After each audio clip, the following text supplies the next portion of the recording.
በቺካጎ የክፍለ ዘመን ወንጀል።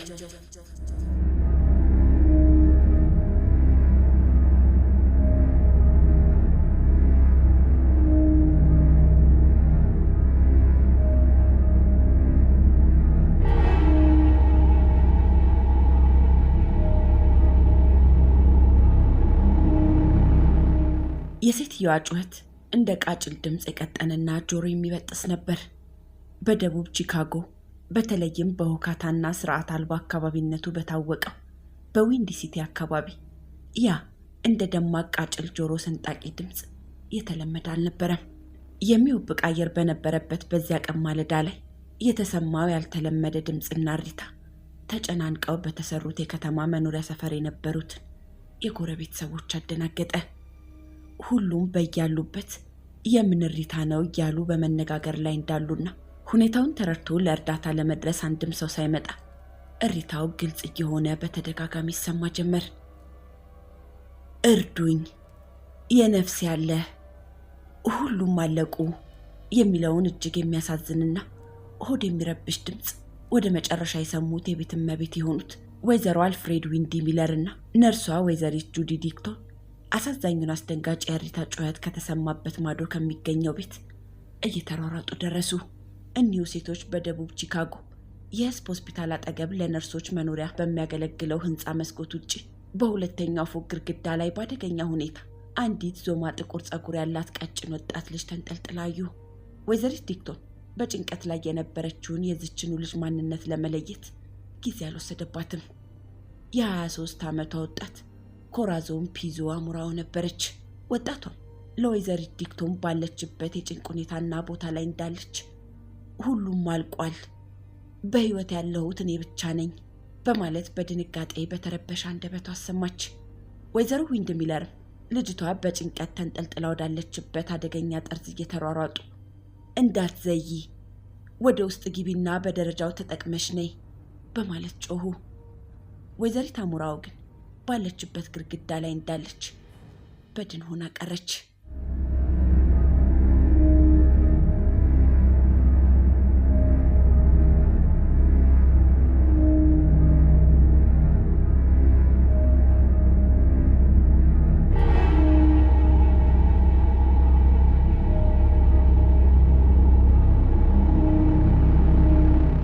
በዚህ ሁኔታ ላይ ወይዘሪት ዲክቶን በህንፃው ምድር ቤት በሚገኝ አንድ መኖሪያ ክፍል መስኮት አድርጋ ለመግባት አንገቷን ብቅ አደረገች። ባየችውም የሚዘገንን ሁኔታ ሰውነቷ ተረበሸ። እርቃኑን የቀረ የአንዲት ልጃገረድ ሰውነት በመከዳው ተዘቅዝቆ ተጋድሟል። ወይዘሪት ዲክቶንም የነርሶቹ ሞግዚት ወደ ሆኑት ወደ ወይዘሮ ላውራ ቢሶን ቤት በድንጋጤ እየሮጠች ሄዳ ለፖሊስ በስልክ ሁኔታውን አሳወቀች። በዚያ የስልክ ጥሪም ፈጥኖ የደረሰው የመጀመሪያው የፖሊስ መኮንን የከተማ ሮንድ ጥበቃ ቡድን አባል ዳንኤል አርኬሊ ነበር። ወይዘሪት ዲክቶንና ወይዘሮ ዊንድ ሚለር ስለሰሙትና ስላዩት ሁኔታ በጥቂቱ አስረዱት። ኬሊም ከሞት አፋፍ የተረፈችው ወጣት ከህንፃው ውጭ በጭንቀት በአስጊ ሁኔታ በፍርሃት ተንጠልጥላ ተመለከተ። በሬዲዮ እርዳታ ለማግኘት ጥሪ ያደረገበትን ያህል ቆየት ካለ በኋላ ከፓትሮል መኪናው ዘሎ በመውጣት እዚያው ቆይ፣ ወደ ውስጥ ገብቼ ረዳሻለሁ በማለት ወይዘሪት አሙራው ካለችበት እንድትቆይ ጮክ ብሎ አሳወቀ። ኬሊ ፊት ለፊት ወዳለው በር ሲሄድ ተቆልፎ አገኘው። ሆኖም በህንፃው በስተጀርባ በኩል ሲዞር በኋላ በኩል ያለው በር ተከፍቶ ያገኘዋል። የምድር ቤቱን መስኮት የሽቦውን ፊት ተዘንጥሎ መስኮቱ መከፈቱን አረጋገጠ። ሽጉጡንም መዞ በህንፃው ወደሚገኘው ቤት ገባ። በቅድሚያ ወደ ኩሽናው። ምንም የተለየ ነገር አላየም። በዕቃ ማጠቢያው ላይ የቆሸሹ ሳህኖችና ብርጭቆዎች ተከምረዋል። ባንኮኒው ላይም አንድ ከረጢት ቆሻሻ ተቀምጧል። በሌላ በር አድርጎም ወደ ሳሎን ገባ። በወለሉ ላይ የተለያዩ ወረቀቶች፣ መጽሐፍትና የግል ንብረቶች የሆኑ ዕቃዎች ተበታትነዋል። ከዚህ በኋላ ትኩረቱን የሳበው በግራ በኩል ያለው ክፍል ሲሆን ወይዘሪት ዲክቶን በመስኮት በኩል ያየችው የአንዲት እርቃኗን የተተወች ሴት ሰውነት በሁለት ብርቱካናማ የብርኩማ ትራስ ላይ እንደተጋደመ ተመለከተ። ኬሊም የወጣቷን ሴት ሁኔታ መረመረ። በሰውነቷ ምንም አይነት ምልክት የለም። ሆኖም የአንገቷ ዙሪያ በብጭቅጫቂ ነጭ ጨርቅ ጠበቅ ብሎ ታስሯል። ፊቷንም ሲመለከት እጅግ ደነገጠ። እንደ አጋጣሚ ሟቿን ከማግባቱ በፊት በወዳጅነት ያውቃት ስለነበር ከነ ቤተሰቧ መኖሪያዋን ሁሉ የሚያውቀው ሆኖ ተገኘ። የሆነ ሆኖ ወይዘሪት ዴቪ ታንቃ ሞታለች። በሁኔታው ኬሊ ተረብሾና ተደናግጦ እያለ ወይዘሪት አሙራው እንዳትዘል የሚወተውተው ለእርሱ እንግዳ ያልሆነ ድምፅ ሰማ። እርሱም ከኬሊ በኋላ የደረሰው የተዘዋዋሪ ጥበቃ ፖሊስ ሊዮናርድ ጂፖሊ ነበር። ከዚያም ሽጉጡን ደቅኖ እንደያዘ የፊት ለፊቱን በር ከከፈተ በኋላ ሄይ ፖኒ፣ ልጃገረዷን አንቆ ገድሏታል። ምናልባት ገዳዩ በህንፃው ውስጥ ሊኖር ስለሚችል ህንፃውን እንድንፈትሽ ወደ ውስጥ ግባ ብሎ ጮኸ። ፖኒ ሽጉጡን አውጥቶ የምድር ቤቱን ሲያስስ ኬሊ ወደ ሁለተኛው ፎቅ የሚያስወጡትን ደረጃዎች በመውጣት ያስስ ጀመር። ፖኒ ምንም ነገር አላገኘም። ኬሊ ግን ሌላ ተጨማሪ ሁኔታ ገጠመው።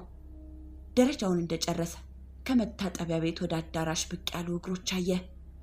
እነዚህም የአንዲት ሙታንታ ብቻ የለበሰች ወጣት ሴት ነበሩ።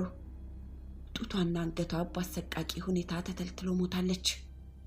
ኬሊ ከነበረበት በስተቀኝ የተከፈተውን በር ፊት ለፊት ወዳለው መኝታ ቤት እንዲያመራ አደረገው።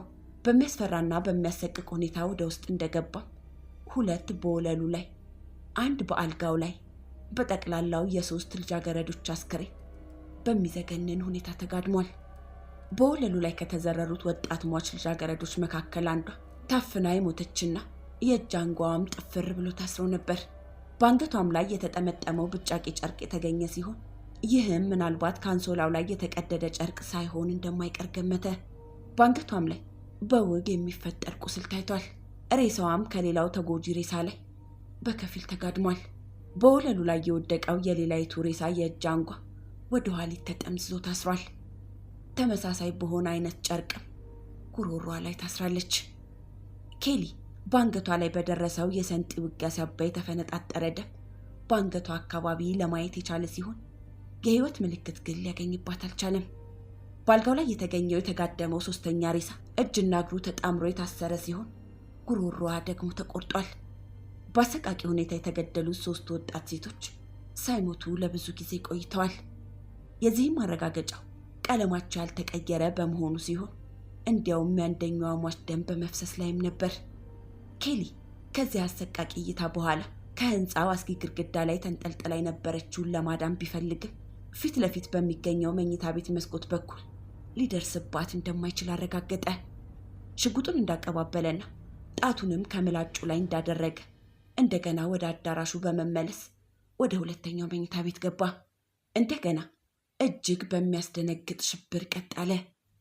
የሌሎች ሶስት ወጣት ሴቶች በሲንጤ የተዘለዘለና የተወጋ ሰውነት እንዳይሆን ሆኖ ተዘርሮ አገኘ። የአንደኛዋ የእጅ አንጓ ታስሯል፣ በአንገቷም ላይ ተተብትቧል። የአንደኛዋ የግራ ጡት ምናልባት በሰንጤ ሳይሆን አይቀርም ተተልትሏል። ከዚህም ሌላ ታንቃለች። ሶስተኛ ተጎጂ ጀርባዋን፣ ማጅራቷንና የግራ አይኗን ተወግታለች። ኬሊ ይህን ሁኔታ ቆሞ በሚመለከትበት ጊዜ ወይዘሪት አሙራው በመኝታ ቤቱ መስኮት በኩል ባለው የህንፃ ግድግዳ በፍርሃት ተረብሻ በአስጊ ሁኔታ እንደተነጠፈች ተመለከተ።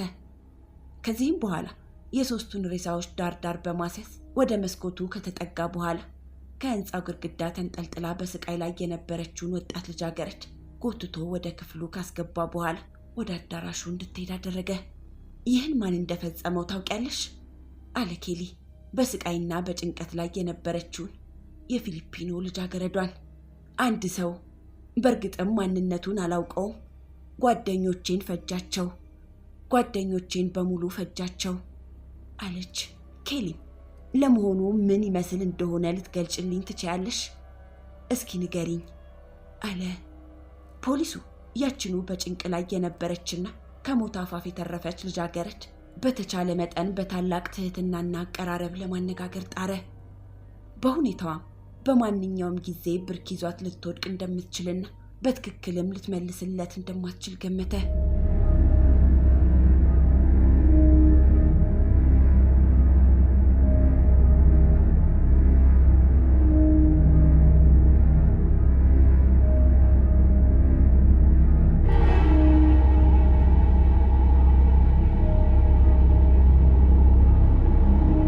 ወይዘሪት አሙራ ትንፋሿ እየተቆራረጠ ነፍሰ ገዳዩን ለመግለጽ ሞከረች።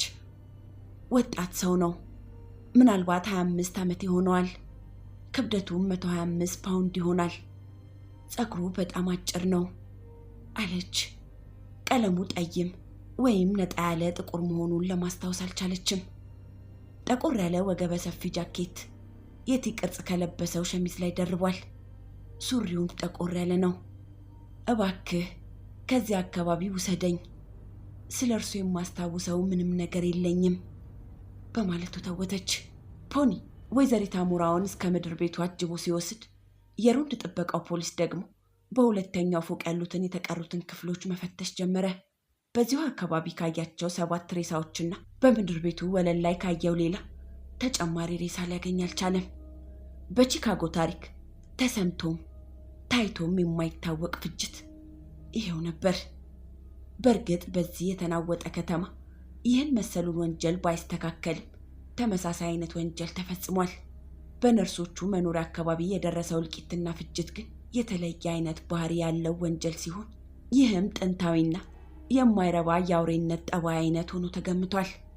ለዚህ ምርመራ ጉዳይ ኃላፊነት የተሰጠው መርማሪ የ50 አለቃ ጆን ሙርታህ በቺካጎ የፖሊስ ሰራዊት የ21 ዓመታት አገልግሎት ዘመኑ ከ1000 የሚበልጥ የግድያ ወንጀሎችን መርምሯል። የሆነ ሆኖ አንዳችም የዚህ መሰል አሰቃቂ የግድያ ወንጀል ሁናት ያልገጠመውም። ከማስታውሰው ድርብርብ በላይ የሆኑ የግድያ ወንጀሎችን መርምሬያለሁ። ነገር ግን አንድም የግድያ ወንጀል ይህን የሚስተካከል ወይም የሚቀርብ አልገጠመኝም። እስከ 4 ሰው የሞተበት ጉዳይ ገጥሞኛል። ይሄውም 3 ሰዎች ሲገደሉ አንደኛው ገዳይ ነው ማለት ነው። ይህም ራሱን በራሱ አጥፍቷል። 8 ነፍስ በአንድ ጊዜ የጠፋበት የግድያ ወንጀል ግን አልገጠመኝም በማለት የምርመራው ኃላፊ የሁኔታውን አሰቃቂነት ገልጧል። ሙርታህ በዚህ ረገድ ስላለው ሁኔታም በበለጠ ሲያስረዳ ያልተለመደ ጸጥ ያለና ሞቅ ያለ ምሽት ነበር። በሁሉም አካባቢ በዚያ ምሽት ይህን ያህል እንቅስቃሴም ባለመኖሩ እኛም ብንሆን ቀልጣፎች አልነበርንም። በእርግጥ ጥሪ ተደርጎልን ወንጀሉ በተፈጸመበት ቦታ የነበረው ፖሊስ 5 ሬሳ አለ አለን። ቆይቶ 6፣ በመጨረሻም ወደ አካባቢው በመጓዝ ላይ እንዳለሁ 8 አለን። ሙርታህ ምርመራውን በሚመለከት ጉዳይም ሲናገር በማንኛውም አይነት ምርመራ አንድ ሰው የሚረካበት ጉዳይ ሊገጥመው ይችላል። በዚህም የምርመራውን ውጤት ለማግኘት በንቃትና በስሜት መጓዝ ይችላል። በእነዚህ ወጣቶች ጉዳይ ያለው ምርመራ ጉዳይ ግን በጣም የተለየ ነው።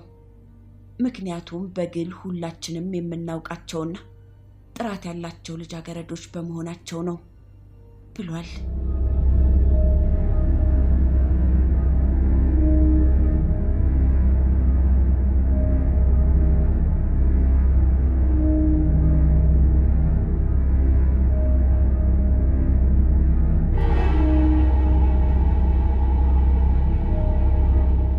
ሙርታህ ከሁሉም ጋር በስልትና በጥበብ ለመቀራረብና ለመግባባት የሚችል ተግባቢ ሰው ቢሆንም በዚህ የአውሬነት ጠባይ በተላበሰ ወንጀል ጉዳይ ግን የተለየ ሆነ።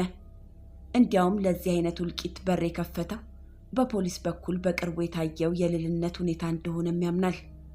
በተጨማሪ በነፍሰ ገዳዮች ላይ በፍርድ የሚሰጠው ውሳኔ ተመጣጣኝ ያለመሆኑ ሕጉ ህብረተሰቡን ሳይሆን ወንጀለኞችን የሚከላከልና የሚጠብቅ ይመስላል በሚል አማሯል። ይህ ከባድ የወንጀል ድርጊት በብሔራዊ ደረጃ አጠያያቂና አነጋጋሪ ጉዳይ ሆነ። የፍጅቱም ሁኔታ በቴሌቪዥን በሬዲዮና በጋዜጦች በተለያዩ ርዕስ በመሰራጨቱ የህዝቡ ትኩረት ከፍተኛ ብቻ ሳይሆን ወንጀለኛውን ለማወቅ ከፍተኛ ጉጉት አሳደረ። የአሁኑ ጥያቄ ግድያውን የፈጸመው ማን ነው የሚልም፣ ከዚህ ሁሉ በላይ ነፍሰ ገዳዩ ለዘላለም ተደብቆ እንዳይቀር በምንም አይነት ከከተማው መውጣት የለበትም የሚል ነው። በምርመራው ክፍል በኩል የዚህ አሰቃቂ ወንጀል ውጤት እስከሚታወቅበት ጊዜ ድረስ ማናቸውም አይነት ፈቃድ ተሰረዘ። በሁለተኛ የምርመራ ጣቢያ ዋና መምሪያ 60 የፖሊስ መርማሪዎች በዚያው ቀን ጠዋት በ2 ሰዓት ላይ በስራ ላይ መሆናቸውን ሪፖርት እንዲያደርጉ ታዘዙ። ሌሎችም 8 የወንጀል ምርመራ ሰራተኞች ከአንድ ስኳድ ወይም ተገንጣይ ጓድ ተመልምለው በመረጃ ሰጭነት ተሰማሩ። የሁለተኛው የምርመራ ጣቢያ ዋና መምሪያ ሁለተኛው ፎቅ ህንፃ ወለልና ሰፊው የስብሰባ አዳራሽ በአጭር ጊዜ ውስጥ የምርመራው የትዕዛዝ መስጫ ጣቢያ ሆኖ ተሰየመ። ከህዝቡና ከሌሎች አካባቢ ስለ ነፍሰ ገዳዩ የሚነገሩና የሚደርሱ ጠቃሚ ወሬዎችን ለማስተናገድ የሚችሉ ተጨማሪ ስልኮች ገቡ። በጠቅላላው ምርመራው በሰፊውና በጥልቀት ተያዘ። ልክ ከጠዋቱ 2 ሰዓት ማለትም የግድያው ወንጀል ሪፖርት ከደረሰ 2 ሰዓት ባልሞላ ጊዜ ውስጥ 140 የምርመራ ሰራዊት በስብሰባው አዳራሽ ተገኘ። ይህም ሰራዊት በ20 ቡድን ተከፍሎ ገሚሱ የደቡብ አቅጣጫን አሰሳ እንዲያካሄድ ተደረገ። ሌሎች በርካታ ቡድኖች ከከተማው ወሰን በመነሳት ወደ ሰሜን አቅጣጫ እንዲያስሱ ተደለደሉ። ሌሎችም እንዲሁ በከተማው ምስራቅ፣ ምዕራብና ሰሜናዊ ምስራቅ በስፋት አሰሳውን እንዲያካሂዱ ተደረገ።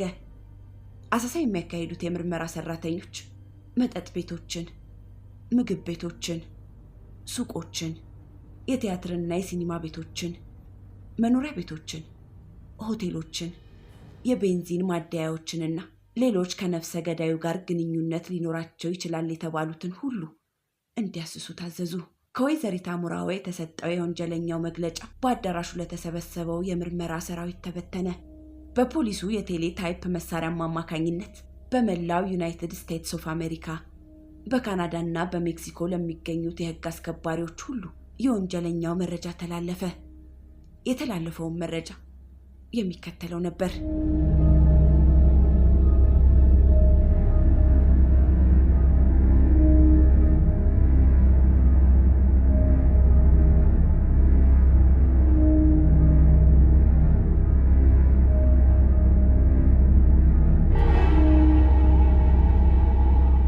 ተፈላጊ ወንድ ነጭ፣ 6 ጫማ፣ 170 ፓውንድ፣ አጭር ጸጉር፣ ወገቡ ሰፊ፣ ጥቁር ኮት፣ ጠቆር ያለ ሱሪ፣ ወደ ኒው ኦርሊያንስ ለመሄድ ገንዘብ ይፈልጋል። ምናልባት ሽጉጥ ወይም ጩቤ ታጠቀ። የ50 አለቃ ሙርታም የምርመራውን ኃላፊነት በበላይነት ያዘ። በዚህ ሁኔታም ላይ እንዳለ ቀደም ባሉ ደቂቃዎችና ሰዓት በርካታ መርማሪዎች በስራ ላይ ነበሩ።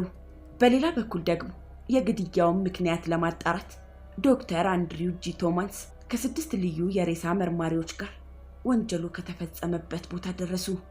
ቶማንስ በተጨማሪ ግዙፍ የሆነውን የፖሊስ ተንቀሳቃሽ የወንጀል መመርመሪያ ላብራቶር መሳሪያ ከፖሊስ ቴክኒሻኖች ጋር ይዟል። የቺካጎ ፖሊስ የወንጀል ላብራቶር መምሪያ ስራ አስኪያጅ ዳንኤል ቲድራንግ እና 10 ቴክኒሻኖቻቸው ወንጀል በተፈጸመበት ቦታ ደርሰው ስራቸውን ጀምረዋል። በዚህም መሰረት ወንጀለኛው ወንጀሉን በሚፈጽምበት ወቅት ሊተወው ከሚችለው ሌሎች ማስረጃዎች ሌላ በደርዘን የሚቆጠሩ በአቧራ የተደፈኑ የጣት አሻራዎችን ፈልገው አግኝተዋል። የሟች ወጣት ነርስ ተማሪዎችን ማንነት ለመለየት የሚችለው የሆስፒታሉ ሰራተኛ የወጣቶችን ማንነት አጠቃላይ ሁኔታና ጠባይ፣ የቤተሰባቸውን አቋም ሳይቀር አንድ በአንድ እየተመለከተ አረጋገጠ። የ50 አለቃ ሙርታህና 2 ረዳት መርማሪዎችም በዚሁ መሰረት የሟች ነርስ ተማሪዎችን ስምና አጠቃላይ ሁኔታ ከሆስፒታሉ ቅጥር ሰራተኛ ጋር ሬሳው በወደቀበት አካባቢ እየተዘዋወሩ መዘገቡ። የሆስፒታሉ ሰራተኛ በመጨረሻ እይታው ራሱን እየነቀነቀ ታመምኩ፣ ከዚህ በላይ ማየት አልችልም አለ። ሆኖም የሰራተኞቹን ማንነት የማረጋገጥ ኃላፊነት ስላለበት ጭንቁንና አሰቃቂ ሁኔታውን አምቆ ሜሪ አን ጆርዳን ናት አለ። ይህችኛዋ የ20 ዓመት ኮረዳ የነርስ ትምህርት ቤት ትምህርቷን የምትከታተለው እንደ ሌሎች በትምህርት ቤቱ በማደር ሳይሆን ከቤተሰቦቿ ጋር በመኖር ነበር። ሆኖም በዚያ ወቅት ባዳሪው ትምህርት ቤት የመታጠቢያ ክፍል ወለል ላይ ሬሳዋ ተዘርሮ ከተገኘው ከጓደኛዋ ከሱዛኔ ፋሪስ ጋር ለማሳለፍ ፈቃድ ከቤተሰቦቿ ወስዳ ነበር። በሁለቱ ልጃገረዶች መካከል ያለው ወዳጅነት ከጓደኝነት ደረጃ የበለጠ ከፍተኛ ሲሆን የሜሪ ጆርዳን ወንድም ሲዛን ፋሪስን ለማግባት አጭቷት ነበር። አንድ ጋዜጠኛ የዚያን አሰቃቂ ሁኔታ ሲገልጽ በጫማዎችህ ደም ሳትረግጥ አንዳችን ቦታ መራመድ አይቻልም ነበር ብሏል።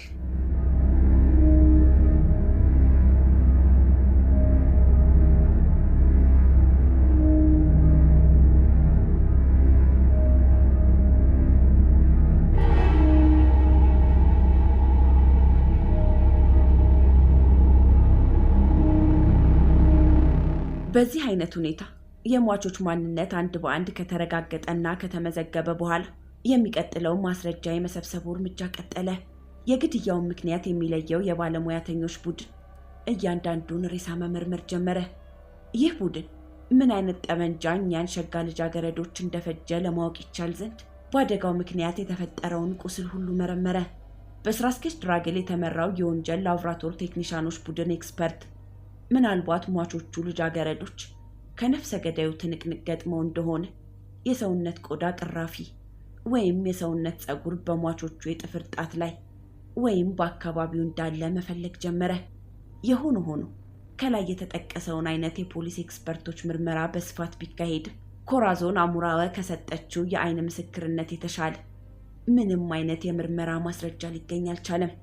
የ50 አለቃ ሙርታህም ከኮማንደር ፍላናጋን ጋር በመሆን ወደ ወይዘሮ ቢሶን ቤት ከተወሰደችው ከአይን ምስክር ሰጪዋ ከወይዘሪት አሙራዋ ጋር ተጨማሪ ጥያቄዎችን ለማቅረብ ሄዱ። ወይዘሪቷም በደቡብ ቺካጎ የህዝብ ሆስፒታል ሐኪሞች ትዕዛዝ የእንቅልፍ መድኃኒት ወስዳ ነበር። ሐኪሞቹ እንደገመቱት ምንም እንኳን አሙራወ በነፍሰ ገዳዩ ባትጎዳ በአንሶላ ቅዳጅ ራሷን ለመከላከል ትታገል ስለነበር በእጅ አንጓው አካባቢ የቡጭሪያ ምልክት ነበረባት። ወጣቷም የማውቀውን ነገር ሁሉ ነግራችኋለሁ። እርግጥ አብዛኛውን ጊዜ ያሳለፍኩት ራሴን በመደበቅ በመሆኑ ሁሉንም ነገር አላየሁም። ያየሁትን ግን እናገራለሁ አለች። ከዚህ በኋላ ለሙርታህና ለሌላው መርማሪ ሁኔታውን በዝርዝር ተናገረች። ከእርሷም ለመረዳት እንደተቻለው ሮቡ ማታ ከምሽቱ 5 ሰዓት ላይ ለመተኛት አሙራዋ አልጋዋን ስታነጣጥፍ 6 ልጃገረዶች ከላይኛው ፎቅ ላይ ነበሩ። ፊት ለፊት በቀኝ በኩል ባለው የመኝታ ክፍል ፓትሪሺያ ማቱሴክ፣ ፓሜላ ዌልኪንግ፣ ኒና ሽሜልና ቫሌንቲና ፓሲዮን እየሳቁ ያወሩ ነበር። አሙራው ደግሞ በቤቱ በስተጀርባ ባለችው አነስተኛ ክፍል ነበረች።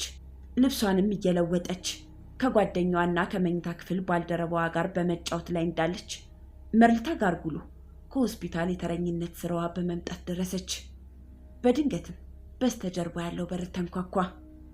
ወይዘሪት አሙራዋ ማነህ በማለት ወደ ምድር ቤት ሄደች።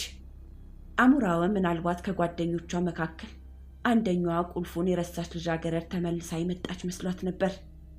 ሆኖ በሩን ስትከፍት አንድ ረጅም ወጣት ሰው በግራ እጁ ጩቤ በቀኝ እጁ ሽጉጥ ይዞ እንደቆመ አየች። ወዲያውኑ እኔ አልጎዳሽም፣ ወደ ኒው ኦርሊየንስ መሄጃ ገንዘብ ብቻ ነው የምፈልገው አላት። ወይዘሪት አሙራው በፍርሃት ወደ ኋላ ዞራ ስትሮጥ በመጋቢያው በኩል ዘሎ አቋርጦ በሩን እየዘጋ እኔ አልጎዳሽም፣ ገንዘብሽን ብቻ ነው የምፈልገው በማለት በድጋሚ ተናገረ። ከዚህ በመቀጠል ወይዘሪት አሙራውን ተከትሎ በኩሽና ቤትና በሳሎን አድርጎ ወደ መኝታ ክፍሎች የሚያመራውን ደረጃ ይዞ ወጣ። አሙራው ልብ ያለችውን ነገር እንዳስታወሰችው ስለ እርሱ የማስታውሰው የመጀመሪያው ነገር ቢኖር ኃይለኛ የአልኮል ሽታውን ነው ብላለች። ደረጃው ጫፍ እንደደረሰ ነፍሰ ገዳዩ ወይዘሪት አሙራውን በሽጉጡ እያስፈራራ ጋርጉሎ ከተኛችበት ትንሽ መኝታ ቤት አንገቱን ገባ አድርጎ ከዚህ ውጪ ብሎ አዘዘ። እሷም በፍርሃት ወጣች። ሁለቱን የፊሊፒኖ ልጃገረዶች ወደ ታች ብሎ እየመራ የአራት ልጃገረዶችን ጨዋታ ወደ ሰማበት ፊት ለፊት ወደሚገኘው መኝታ ቤት በመውሰድ ቀላቀላቸው። በዚያ ክፍል የነበሩት ልጃገረዶች በፍርሃት ተውጠው በመንቀጥቀጥ ላይ እንዳሉ በቁጣ ድምፅ ሁልሽም ፊትሽን ወደ ወለሉ ደፍተሽ ተኚ ብሎ አዘዘ። በሽጉጡና በሰንጤው የተደናገጡ ልጃገረዶች በፍርሃት ትዕዛዙን ፈጸሙ። ከተደራራቢው አልጋ ከታችኛው ላይ አንዱን አንሶላ ጎትቶ ካወጣ በኋላ በጩቤ አስተካክሎ በአዋቂ የአተላተል አይነት ተለተለው። ከዚህ ቀጥሎ በዚሁ በተተለተለ አንሶላ እጃቸውን በማሰር የተጠቀለለ ጨርቅ አፋቸው ላይ ጠቀጠቀ። ከ6ቱ ልጃገረዶች በመጨረሻ ፓሲዮንን ሊያስር ምድር ቤት የግሎሪያ ጂን ዴቪ ድምፅ ተሰማ። ዴቪ ከነበራት ቀጠሮ በሰላም መመለሷን ለሞግዚታቸው ለወይዘሮ ቡሶን እያሳወቀች ነበር። በትምህርት ቤቱ ሕግ መሰረት እያንዳንዷ ልጃገረድ ለእረፍት ወጥታ ከተመለሰች በኋላ ለሞግዚቷ ማሳወቅ አለባት። በዚህ መሰረት የሞግዚቷ ሪኮርድ እንደሚያመለክተው ዴቪ ለሞግዚቷ የደወለችው ከምሽቱ 5:20 ላይ ነበር። ዴቪ በሰላም የነበራትን ቀጠሮ አጠናቃ መመለሷን በስልክ ለሞግዚቷ ከነገረች በኋላ ወደ መኝታ ክፍሏ ለመሄድ የሁለተኛውን ፎቅ ደረጃ እንደጨረሰች ሽጉጥና ሴንጤ የደገነው ሰው ገጠማት። እርሱም እንደተለመደው በቁጣ ወደ ክፍሉ ውስጥ እንድትገባና ከሌሎች ጎን ከወለሉ ላይ እንድትተኛ ካደረጋት በኋላ እጇን ጥፍር አድርጎ አሰረ። ከዚህ በኋላ ልጃገረዶቹን ማነጋገር ጀመረ። ድምፁ የሚማርክና ዝግ ያለ ነበር። እኔ እናንተን ለመጉዳት አልመጣሁም እያለ በመናገር ላይ እንዳለ የፊት ለፊቱ በር ተከፈተ። የመጡትም ሱዛኒ ፋሪስና የወደፊት ምራቷ ሜሪያን ጆርዳን ነበሩ። እነዚያ ሁለት ልጃገረዶች በሁለተኛው ፎቅ የነበረውን የተለየ ሁኔታ ባለማወቃቸው ወደ ኩሽና ቤቱ በማምራት ለሞግዚቷ ደወሉ። ከዚያም በኋላ ተመልሰው በግራ በኩል ወዳለው መኝታ ቤት ገቡ። በዚያን ጊዜ ሁሉ ጓደኞቻቸው በሚቀጥለው ክፍል ሰንጤ ተደግኖባቸው በቁጥጥር ስር መዋላቸውን አያውቁም ነበር።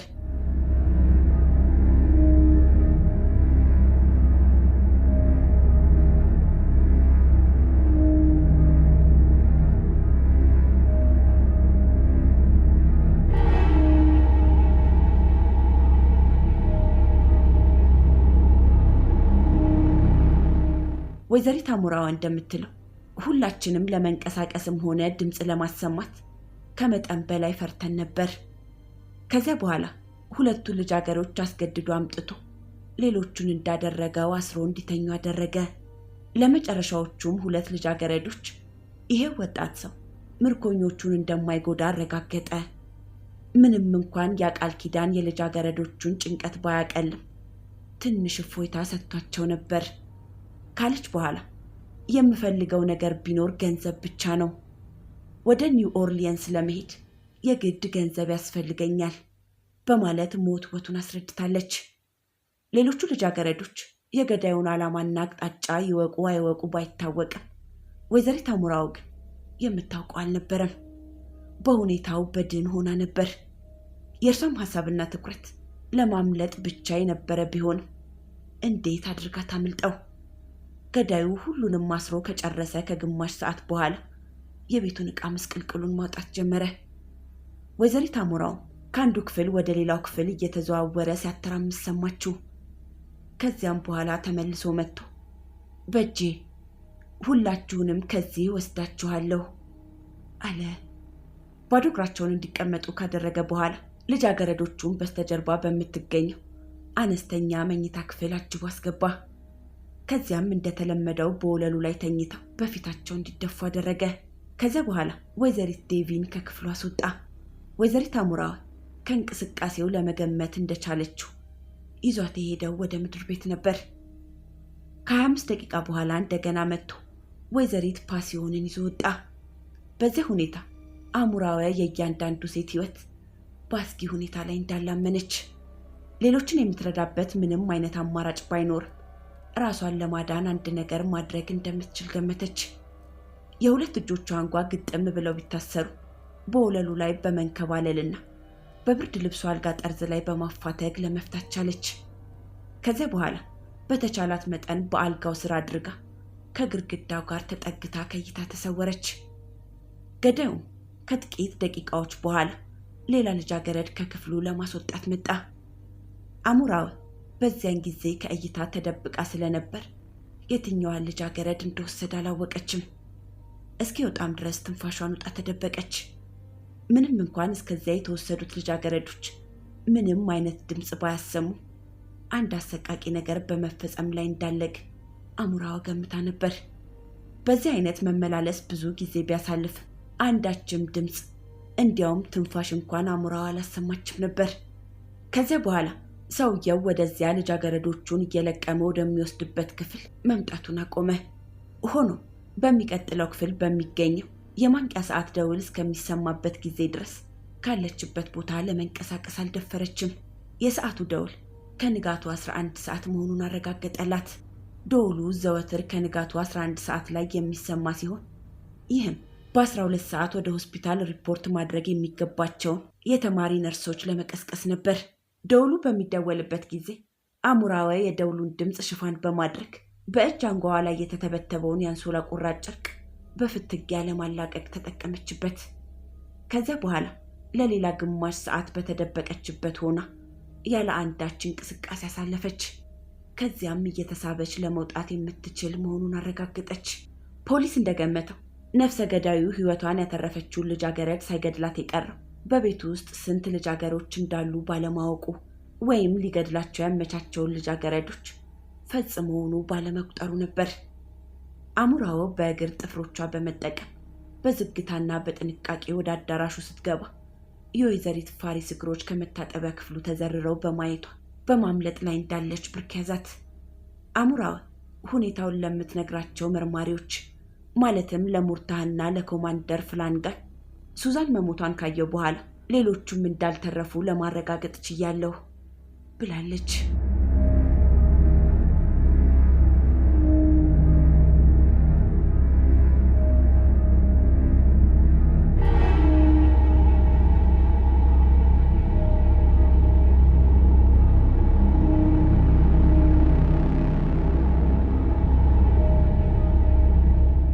አሙራው የባሰ ድንጋጤና ሽብር የደረሰባት ፊት ለፊት ባለው የመኝታ ክፍል 3 በስተቀኝ 3 በስተግራ በጠቅላላው 6 የልጃገረዶችን ሬሳ ባየች ጊዜ ነበር።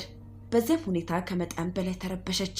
በመጨረሻ ባሉት 3 ሬሳዎች ላይ ዘላ የፊት ለፊቱን የመስታወት ሽቦ ወደፊት በመንደል 2 ጫማ ስፋት ባለው የህንፃ ግድግዳ ታዛ ላይ ተለጠፈች። ከዚያ ታዛ ላይ በሽብር ላይ ሆናና ተንጠልጥላ ባሰማችው ጩኸት የቺካጎ የክፍለ ዘመኑ ወንጀል በመባል የታወቀው የወንጀል ድርጊት ለዓለም ሕዝብ ተዳረሰ። ወንጀለኛውን በቁጥጥር ስር ለማዋል በስፋት የተያያዘው አሰሳ በመካሄድ ላይ እንዳለ በሟቾቹ ነርሶች መኖሪያ ቤት መሰረታዊ የሆኑ የቴክኒክ ማስረጃዎች እንዲሰበስቡ ኃላፊነት የተሰጣቸው መርማሪዎች ያገኙትን ፍንጭ ሪፖርት ማድረግ ጀመሩ።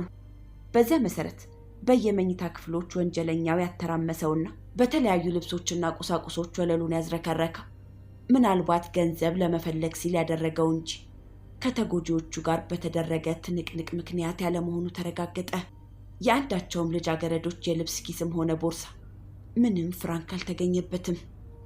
ምን ያህል ገንዘብ ከእያንዳንዳቸው ላይ እንደተወሰደ ባይረጋገጥም የአሙራው ቦርሳ $31 ይዞ እንደነበርና በኋላ ግን ምንም እንደሌለው አረጋግጣለች። የመጀመሪያውን የበድን አካል ምርመራ ወንጀሉ በተፈጸመበት ቦታ ላይ ሆኖ እንዲመረምር ኃላፊነት የተሰጠው በዶክተር ቶማን የተመራው የሬሳ ምርመራ ቡድን እያንዳንዷ ልጃገረድ እንዴት እንደተገደለች አረጋገጠ። በዚያም መሰረት በአብዛኛው የሞቱ ምክንያት በሴንጢ ውጊያ ሳቢያ ሲሆን የሌሎች ደግሞ በውጊያና በመታነቅ ሆኖ ተገኝቷል።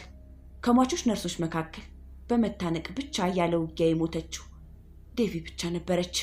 ሐኪሞች በተጨማሪ የግብረ ስጋ ግንኙነት ሙከራ ተደርጎ እንደሆነ በእያንዳንዷ ልጃገረድ ብልት ላይ ያለውን ፈሳሽ መረመሩ። ሆኖም በዚያ በኩል ማስረጃ አልተገኘም። በሬሳው ምርመራ ላይ ልዩ ጠቃሚ ፍንጭ የተገኘው ነፍሰ ገዳዩ የገደላቸውን ሴቶች በአንሶላ ቅዳጅ ሲያስራቸው የተጠቀመበት ያስተሳሰር አይነትና ቋጠሮ ነበር። ሁሉም ቋጠሮች ወይም ምስሮች ጥሩ አይነት 4 ማዕዘን ሲሆኑ ማንም በቀላሉ ሊፈታቸው የማይችል ነበሩ። ይህም እጃቸውን ወደ ኋላ በቀኝ በመጠምዘዝ የእጅ መዳፋቸውን አንድ አቅጣጫ እንዲይዝ በማድረግ ሲሆን ልክ ፖሊስ እስረኞችን እንደሚያስረው አይነት አስተሳሰር ነበር። ምናልባት በዚህ አይነት አስተሳሰር ቀደም ሲል ታስሮ የነበረ ወይም የገመድ ማሰር ልምድ ሳይኖረው እንደማይቀር ተገምቷል። የዚያ ልዩና አንድ አይነት የገመድ አስተሳሰር ቋጠሮ ሁኔታ ምናልባት ነፍሰ ገዳዩ መርከበኛ ሊሆን እንደሚችልም አስገምቶታል። በዚያም ሳቢያ ምርመራውን በተወሰነ አቅጣጫ እንዲያተኩሩበት ሆነ። ወንጀሉም ከተፈጸመበት ብዙ በማይርቅ ቦታ አንድ የብሔራዊ መርከብ መቅጠሪያ ተቋም ስለሚገኝ በዚያው ክትትልና ትኩረት ተደረገ። ያ ሁኔታ ታውቆ ብዙ ሳይቆይ በሙርታህ መሪነት አንድ ቡድን ተቋቁሞ ወደዚያው የባህርተኛ መቅጠሪያ ተቋም ጉዞውን ጀመረ። በጉዟቸውም ላይ ከአንድ በኢንዲያና ስቴት መስመር በሚገኝ የቤንዚን ማደያ ጣቢያ በማቆም ለቤንዚን ማደያው ባለቤት ስለ ወንጀለኛው ገለጻ በማድረግ ምናልባት በአካባቢው ሲተላለፍ አይቶት እንደሆነ ጠየቁት።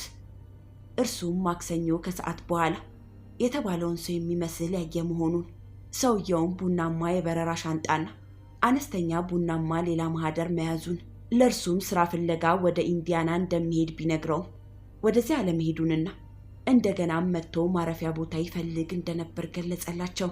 የቤንዚን ማደያው ባለቤት የሰውየውን ሁኔታ በተጨማሪ ሲገልጹ ያ ወጣት ሰው በጣም ለፍላፊ፣ ለስላሳ ድምፅ የነበረውና በደቡብ ያነጋገር ስልት የሚናገር መሆኑን ገልጾ ያው ሰው እሁድ ምሽቱን በሚቺጋን ሐይቅ ዳርቻ ማንጋቱን፣ ሰኞ ምሽት ደግሞ በዚሁ አካባቢ የማረፊያ ቤት ይዞ ማሳለፉን፣ ሆኖም ማክሰኞ ዕለት ከኢንዲያና ሲመለስ መኝታ ክፍሉ ለሌላ ተከራይቶ ተይዞበት ስለነበር ሻንጣዎቹን እንዲያቆዩለት ጠይቆ በዚያው መሰረት ያቆየለት መሆኑንና በማግስቱ እንደገና ተመልሶ መጥቶ በመርከበኞች ቅጥር ግቢ አንድ የሚከራይ ክፍል በማግኘቱ ዕቃዎቹን እንደወሰደ ተናገረ።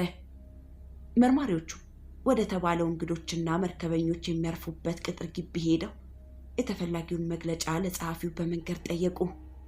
ጸሐፊው የተባለውን አይነት መግለጫ የሚያሟላ ግለሰብ በእርግጥ አንድ ክፍል ለአንድ ሳምንት $9 ተከራይቶ ካረፈ በኋላ ሐሙስ ዕለት ጠዋት በድንገት መሄዱን፣ በቺካጎም ከአንድ እህቱ ጋር የስልክ ግንኙነት ያደርግ እንደነበር በተጨማሪ ተናገረ። ከዚህ በኋላ መርማሪዎቹ ወደ ብሔራዊ መርከብ መቅጠሪያ ተቋም ሄደው የተፈላጊውን መግለጫ በመንገር ጠየቁ። የተባለው አይነት ሰው ሰኞ ዕለት ስራ ፍለጋ መምጣቱንና ወደ ኒው ኦርሊየንስ በሚመላለሰው መርከብ ላይ ለመስራት ጉጉት እንዳደረበት፣ ሆኖም የሰራተኛ ቅጥር ኃላፊው ወደዚያ መስመር ምንም ስራ እንደሌለና በሌላ መስመር በሚመላለስ ጀልባ ሊሞከርለት እንደሚችል መንገሩን፣ ማክሰኞ ዕለትም ትንሽ ዘግይቶ ስለመጣ ሌላ ሰው መቀጠሩን፣ ረቡዕም እንዲመጣ ተገልጾለት እንደገና መምጣቱንና በዚያው ዕለት የሰራተኛ ቅጥር ኃላፊው ሊመድበው ያለመቻሉን ተረዱ። በተጨማሪም እንደምንም ስራ ሊገኝለት ስለሚችል እየተመላለሰ እንዲጠይቅና ችሎታውን የሚያረጋግጥ ማስረጃ እንዲያቀርብ የተገለጸለት መሆኑ ተነገራቸው። መርማሪዎቹ ማመልከቻው እንዲቀርብላቸው ጠይቀው ቀረበላቸው። የተገኘውን መረጃ የሚከተለው ነበር። ስራ ፈላጊ ሪቻርድ ኤፍ ስፔክ፣ ዕድሜ 25፣ ቁመት 6 ጫማ፣ ክብደት 170 ፓውንድ፣ የፀጉር ቀለም ቡናማ። ከዚህም ሁሉ ሌላ አነስተኛ የፓስፖርት መጠን ያለው ፎቶግራፍ ቀርቧል። ሙርታህና ረዳቱ በዚህ በቂ መረጃ በመርካት ወደ ሁለተኛ የምርመራ ጣቢያ ፈጥነው በመሄድ ያገኙትን አርኪ ውጤት በሪፖርት አቀረቡ። የፖሊስ የፎቶግራፍ ላብራቶሪ 1 ሰዓት በማይሞላ ጊዜ ውስጥ የተጠርጣሪውን ፎቶግራፍ አባዙ። ከቀኑ በ8 ሰዓት ላይ በደቡብ አቅጣጫ በአሰሳና በክትትል ላይ የሚገኘው የእያንዳንዱ ቡድን የተጠርጣሪው ፎቶግራፍ ታድሎት በዚያው መሰረት ፍለጋውን እንዲያጧጡፉ ተደረገ።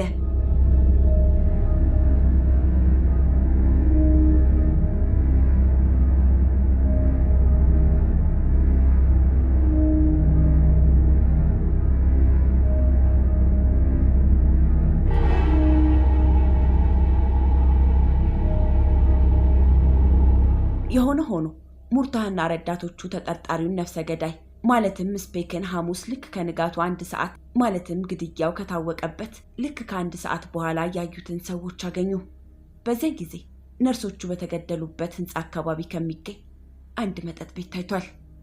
ይህንኑ ሁኔታ ያየው ምስክር ከ4 ወር በፊት ስፔክን ተገናኝቶት የነበረ አንድ የ22 ዓመት የቀን ሰራተኛ ኪርክላንድ የተባለ ወጣት ሲሆን እርሱም እንደተናገረው እየጠጣን እናወጋ ነበር። እርሱም ውስኪና ቢራ ይጠጣ ነበር። 1 ሰንጢም አወጣ። ስለ ጩቤውም እንደነገረኝ በመርከበኝነት ይሰራ ስለነበር በመርከብ ጉዞ ላይ እንዳለ ከቪየትናም እንደገዛው ነግሮኛል። ጩቤው ቢያንስ 12 ኢንች ርዝማኔ ስለታለው ይሸጠው እንደነበረም ጠይቄው ፈቃደኛ በመሆኑ $1 ገዝቼዋለሁ ብሏል። መርማሪዎቹ ጩቤውን ኪርክላንድ እንዲያመጣው ጠይቀውት ወደ ክፍሉ ሄዶ ይዞት መጣ። ጩቤውም ወደ ፖሊስ ላብራቶሪ ተላከ። ከዚያ ሁሉ ሌላ የዚያው መጠጥ ቤት ባለቤት ስፔክ በመጠጥ ቤቱ ሐሙስ ከሰዓት በፊት ሲያደርግ የነበረውን እንቅስቃሴና ሁኔታ ያስታውስ እንደሆነ ተጠይቆ በሚከተለው ሁኔታ በዝርዝር አስረዳ። ይሄው ሰው ንግግሩን የጀመረው ጩቤውን በማስመልከት ነበር። ከዚያም በመጠጥ ቤቱ እየተዘዋወረና እየቀለደ ለሌሎች የመጠጥ ቤቱ ደንበኞች መጠጥ ይጋብዝ ነበር። በዚያ ሁኔታ ወደ $8 አጥፍቷል። በመሃሉም በድንገት መጠጥ ቤት ውስጥ ጩቤውን መዞ አውጥቶ በኔ ፊት ለፊት ከተራመደ በኋላ በአንድ እጁ አንገቴን አፈፍ ካደረገ በኋላ የጩቤውን ስለት በጉሮሮዬ አቅጣጫ አደረገ። እንደ ሁኔታው እንዴት ሰውን መግደል እንደሚቻል ለማሳየት ነበር። እንዲያውም እንደማስታውሰው ይህ ጩቤ ብዙ ሰው ገድሏል። ለዚህ ነው አንተን መግደል የፈለግኩት በማለት መናገሩን ገልጿል። በዚያን ምዕራፍ ላይ ቀደም ሲል ስፔክን የሚያውቀውና ከአንድ ጀልባም ላይ አብሮት ሲሰራ የነበረ ሰው መጣ። ከዚያም በኋላ $2 ከሰውየው ተበድሮ ከመጠጥ ቤቱ ተያይዘው ወጡ። መርማሪዎቹ ስፔክን የሚያውቀውንና ከመጠጥ ቤቱ አብሮት የወጣውን ሰው ፈልገው ካገኙ በኋላ ከመጠጥ ቤቱ ድርጊት በኋላ የተፈጸመውን ሁኔታ ተረድተዋል። ይሄው ሰው እንደተናገረው ከዚህ በኋላ 3 ወይም 4 መጠጥ ቤቶች አዳርሰናል። በአንደኛው መጠጥ ቤት እንዳለ ስለ ግድያው ዜና ሰማን። ስፔክም ይህን የፈጸመው በሽተኛ መሆን አለበት አለኝ ብሏል። የመጨረሻውን መጠጥ ቤት ከለቀቁ በኋላ ስፔክ በመርከበኞች ግቢ ያለውን ሁኔታ አጣርቶ በታክሲ አካባቢውን ለቋል። ይህም ሐሙስ ከጠዋቱ 1:45 ላይ ነበር። ከዚያ ነጥብ በኋላ የስፔክ ዱካ እንደገና ጠፋባቸው። ፖሊስም የነበረው አማራጭ ተጠርጣሪውን ባለ ታክሲ ለማግኘት ሙከራ ማድረግ ነበር። አርብ ጧት ጠንካራ መንፈስና ጥረት ውጤት አስገኘ። ሙርታ ባደረገው ክትትል ታክሲ ነጂውን አግኝቶ ጠቃሚ መረጃ ሰበሰበ። ታክሲ ነጂው ተሳፋሪውን በሰሜን ሴጂዊክ አውራ ጎዳና 1300 ብሎክ ድረስ አድርሶት ተሳፋሪውም $5 ከ90 ሳንቲም ከፍሎት የተለየው መሆኑን አስረዳ።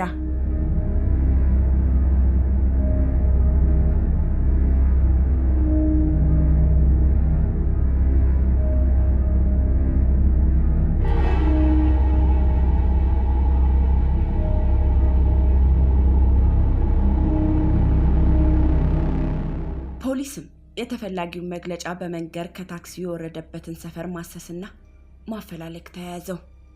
ወዲያውኑ በዚህ አካባቢ የሚኖሩት ወይዘሮ ጆ ሆላንድን አገኘ። እርሳቸው የሚከተለውን ከፍተኛ ግምት የሚሰጠው መረጃ ሰጡ። ወይዘሮ ጆ ሆላንድ ሐሙስ ጠዋት ከ2 ሰዓት በፊት በመስኮታቸው ላይ ተቀምጠው ስለ ነፍሰ ገዳዩ የራዲዮ መጽሔት እያደመጡ በመመልከቻ መነጽር መንገዱን ያስሱ ነበር። በዚሁ የርቀት መሳሪያ መነጽራቸው በመመልከት ላይ እንዳሉ በሰሜን ሴጂዊክ አውራ ጎዳና 1300 ብሎክ ላይ አንድ ታክሲ ቆመ። ረጅም ነጣ ያለ ወጣትም ከ2 ሻንጣዎቹ ጋር ወርዶ ለባለ ታክሲው ከከፈለ በኋላ ወደ ሰሜን ሴጂዊክ አውራ ጎዳና 1200 ብሎክ ተመለሰ። ከዚያም ወደ ምስራቅ አቅጣጫ በመራመድ ላይ እንዳለ በርቀት ማሳያ መነጽር በደቡብ በኩል አድርጎ ወደ ዲርቦርን አውራ ጎዳና እስኪደርስ ድረስና ለእይታ እስኪሰወር ድረስ ማየታቸውን ገለጹ። ወይዘሮ ሆላንድ ከዚህም ሌላ በርቀት ከዚሁ ሰው ሰውነት ያዩትን ነገር አስረድተዋል። ይሄውም ክንዱ ላይ የተነቀሰውን ንቅሳት ሲሆን በርቀት ማሳያ መነጽራቸውን በቀላሉ በግልጽ ሊያነቡት እንደቻሉ አስታወሱ። ንቅሳቱ ቦርን ቱ ሬዝ ሄል የሚል ነበር። ፖሊሶቹ ባለ ንቅሳቱ ሪቻርድ ስፔክ ነው የሚለው ትንሽ አጠራጥሯቸው ነበር። የሆነ ሆኖ የዚያ ንቅሳትና ልዩ ምልክት ሁኔታ ከስፔክ የግል ማህደር ላይ መስፈሩ ተረጋገጠ። ምንም እንኳን ወይዘሮ ሆላንድ በርቀት ማሳያ መነጽራቸው ስፔክን ካዩት 24 ሰዓት ቢያልፍም ሙርታህና የቅርብ አለቃው 100 አለቃ ማካርቴ በዚሁ በዲርቦርን አውራ ጎዳና ወይም በክላርክ ጎዳና ከሚገኙት ሆቴሎች በአንደኛው የመኝታ ክፍል ሊገኝ እንደሚችል ገመቱ። በዚህም መሰረት በአካባቢው በሚገኙ ሆቴሎች በመዘዋወር በየክፍሉ ስፔክን የሚያድን የምርመራ ቡድን አሰማሩ። በስምሪቱም ስፔክን ለማግኘት በአንድ በኩል የተቃረበ መረጃ ሲደርስ፣ በሌላ በኩል ደግሞ ስፔክን ለማግኘት የሚደረገው እርምጃ እየተፋጠነ መሄዱ ተጠቆመ። በሌላ በኩል ደግሞ በደቡብ ቺካጎ የህዝብ ሆስፒታል እንድታርፍ የተደረገችውና ከሞት አፋፍ የተረፈችው ኮራዞን አሙራዋ አገግማ ስለነበር የሪቻርድ ስፔክን ፎቶግራፍ ከሌሎች ፎቶግራፎች ጋር እንድትመለከትና 8 ነርሶች የፈጀው ሰው መሆንና ለመሆኑ እንድታረጋግጥ ተጠየቀች። አሙራዋ የመጨረሻውን ፎቶግራፍ እንደተመለከተች ይህ ብላ ከጮኸች በኋላ ይህ ሰው ነው በማለት አረጋገጠች። ቀጥሎ እርግጠኛ ነሽ ተባለች። እርሷም አዎ ይህ እርሱ ነው በማለት እርግጠኛ መሆኗን ደጋግማ መሰከረች። በዚያ ሁኔታ አርብ ከቀኑ 7 ሰዓት ደረሰ። በዲርቦርንና በክላርክ ጎዳናዎች አካባቢ የተሰማራው የምርመራ ቡድን የደረሰበትን ደረጃ ሁሉ ማጉረፍ ጀመረ። ከዚያና ከመሳሰለው መረጃዎች ሊደረስበት እንደቻለው ተጠርጣሪው በቺካጎ ከተማ መናኛ የሴተኛ ዳሪና መሸታ ቤት ማለትም ሰዎች በየሽንት ቤቱና በቡና ቤት ወለሎች በጩቤ እየተዋጉ በደም በሚዋዡበት፣ ሴተኛ ዳሪዎች ወንዶችን በሚያስገድዱበት፣ የሐሺሽ ሱሰኞች በክንዳቸው በመርፌ በይፋ ሐሺሽ በሚወስዱበት፣ ጆሮ በጥስ ሙዚቃ በሚንጣጣበትና ምድረ ጠጪ በሚያውካካበት መናኛ ሰፈር እንዳለ ተረጋገጠ። ነገር ግን የት የሚለው የመጨረሻው የፖሊስ ጥያቄ አልተመለሰም ነበር። በዚያው መናኛ ሰፈር ቀደም ሲል የታወቀ የመደነሻ ቤት የነበረ ተራ ሰካራሞችና የትም አዳሪዎች የሚፏልሉበት ጠመዝማዛ መዝናኛ ክፍል ያለው መጠጥ ቤት ውስጥ ሊኖር እንደሚችል በተገመተው መሰረት አንዱ የሙርታህ መርማሪ የመጠጥ ቤቱን ባለቤት ጠየቀ። እርሱም በእርግጥ የተባለው ሰው እዚህ ነበር። በእውነት ሰውየው ፍጹም ተግባቢ ነው። አብዛኛው ምሽት ከቁማር መጫወቻዎቹ ሳጥኖች አጠገብ ቆሞ ካርታ እየተጫወተ ይጠጣ ነበር። አንድም ሰው ሲያስቸግር አላየሁም። ላስታውሰው የቻልኩት በነጭ ሹራቡ ነው። ነጩን ሹራቡን ከላይ ለብሷል። ሹራቡም ቀይና ሰማያዊ መስመሮች አሉት በማለት አረጋገጠ። ከዚያ በኋላ የመጠጥ ቤቱ ባለቤት ወዴት እንደሄደ እንዲናገር በመርማሪው ፖሊስ ተጠየቀ። ምሽቱ ግርግርና ስራ የበዛበት ስለነበር ጥቂት እንደማሰብ ብሎ ጥቂት ደንበኞቹ በብርማው የመጠጡ በርሜል በጀርባ በኩል ባለው ግድግዳ ጥግ ተቀምጠው እንደነበር፣ ፊት ለፊት የነበሩት ጠረጴዛዎች ደግሞ ጥቅ ብለው በጠቅላላው ሁሉም እንዳሻው ያወራና ያስካካ ስለነበር ምንም ነገር ለማስታወስ የማይችልበት ምሽት እንደነበር እየተናገረ በድንገት አንድ ነገር ትውስ አለው። አሃ፣ ይህ ፎቶግራፉን የምታሳየኝ ሰው ዛሬ ጠዋት ልክ 2 ሰዓት ላይ ከነጋባቸው ሴቶች አንዷ ጋር ይጫወት ነበር። ስሟም ሜሪ ይባላል። አንዳንድ ጊዜ ራሷን ሲልቪያ ወይም ቶሚ ብላ ትሰይማለች።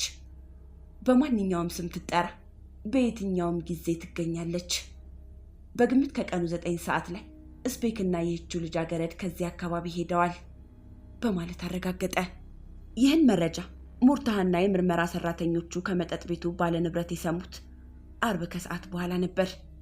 ሜሪ ወይም ሲልቪያ ወይም በማንኛውም ከምትጠራ ከስፔክ ጋር የወጣችውን ልጃገረድ ለማግኘት በመቻሉ ረገድ ምንም ችግር አልነበረም። መርማሪው ወደምትገኝበት ክፍል በመሄድ በቀላሉ ካገኛት በኋላ የምታውቀውን እንድታስረዳ ጠየቃት። እርሷም 1 ሰዓት በማይበልጥ ጊዜ ውስጥ ከኔ ጋር ነበር። በጣም ርካሽና ተራ ሰው ነው። የከፈለኝ $3 ብቻ ነው በማለት አስረዳች። ከዚያ በኋላ ግን ያው ሰው የት እንደቆየ ምንም የምታውቀው ነገር የሌለ ሲሆን እርሱ ግን ከዚያ አካባቢ ቢራ ፍለጋ የሚመጣ መሆኑንና እንደገና እንደሚያገኛትም እንደነገራት አስታውሳለች። የሆነ ሆኖ መርማሪው በዚያው አካባቢ ክትትሉን በመቀጠል ላይ እንዳለ የተፈላጊውን ፎቶግራፍ የተመለከተ አንደኛው የቡና ቤት ሰራተኛ ተፈላጊው ከአንዲት መካከለኛ ዕድሜ ካላት ጥቁር ሴተኛ ዳሪ ጋር ተያይዞ ከቡና ቤቱ መውጣቱን የተከታተለ መሆኑን ገለጸ። የቡና ቤቱ ሰራተኛ የተባለችውን ሴተኛ ዳሪ የሚያውቃት ቢሆንም መርማሪው ግን በቀላሉ ሊያገኛት አልቻለም። ሆኖ በመጨረሻ ተገኝታ በሰጠችው ቃል ከተፈላጊው ጋር በእርግጥ ከቡና ቤቱ ተገናኝተው እስከ ምሽቱ 1 ሰዓት አብረው ከተዝናኑ በኋላ $5 ከፍሏት የተለያዩ መሆኑን አረጋገጠች። በዚህ ረገድ በተደረገው ምርመራ በአካባቢው በሚገኝና ራሌ ሆቴል በመባል በሚታወቀው ሆቴል ውስጥ መዝናናታቸውንና ለሆቴሉም ማስተናጋጅ ወይም መዝጋቢ ተጠርጣሪው በክፍሉ ውስጥ ሽጉጥ እንዳስቀመጠ ሴተኛ ዳሪዋ ማመልከቷን ተገነዘበ። መርማሪው በአካባቢው በመሆን ለተሰማራውና ለሚጠባበቀው የተሽከርካሪ ትዕዛዝ መስጫ ጣቢያ ጓዳ አመለከተ። በሌሎችም አካባቢዎች የተሰማሩት መርማሪዎች በአካባቢው በመሆን እርምጃውን በንቃት እንዲጠባበቁ ጥሪ ተደረገላቸው። ሙርታህም ባለ 6 ፎቅና የ3ኛ ደረጃነት ባለው ራሌ ሆቴል አመራ። የሆቴሉ አስተናጋጅም በሆቴሉ ያረፉትን እንግዶች ሊስት አንድ በአንድ በማገላበጥ መረመረ። ጮክ ብሎ ይሄውላችሁ ብሎ የስፔክን ስም አመለከተ። ስፔክም ሐሙስ ጠዋት በ3 ሰዓት ተመዝግቦ የሳምንት ያልጋ ኪራዩን የከፈለበት ሊስት ተገኘ። ከ30 ደቂቃ በፊት ጀምሮ እዚሁ ነበር። ከዚህ በኋላ አንድ የተጠቀለለ ነገር ይዞ ወደ ልብስ ማጠቢያ ቤት ሄዷል ተብሎም ለመርማሪዎቹ ተነገረ።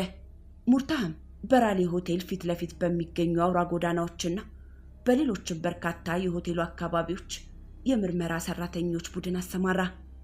በዚያ መሰረት አንደኛው የምርመራ ቡድን ስፔክ ወደ ተከራየበት ክፍል አምርቶ በ2 ተራ ሻንጣዎች የታጨቁትን የስፔክ የግል ንብረቶች ሲፈትሽ ከሌሎች ንብረቶች ሌላ ወይዘሪት አሞራዋ ነፍሰ ገዳዩ ለብሶት ነበር ብላ ያመለከተችው ጨርቆች ማለትም ጥቁር ጃኬት፣ ጥቁር ሙታንቲ፣ የቲ ቅርጽ ያለው ሸሚዝና ሌሎችም የተገኙ ሲሆን ሁሉም በቅርቡ በላውንደሪ የታጠቡ ነበሩ። በሌላ በኩል ደግሞ ሙርታህና ሌሎች ረዳት መርማሪዎች የስፔክን ተመልሶ መምጣት ይጠባበቁ ጀመር። ይህ ሁሉ በመሆን ላይ እንዳለ ስፔክ በባህርተኛነት ስራ ለማገልገል ያመለከተበት ደብዳቤ በዋሽንግተን ለሚገኘው የፌዴራል ምርመራ ቢሮ ተላልፎ ኖሮ ስለ ስፔክ በቂና የሚያስገርሙ መረጃዎች መጉረፍ ጀመሩ።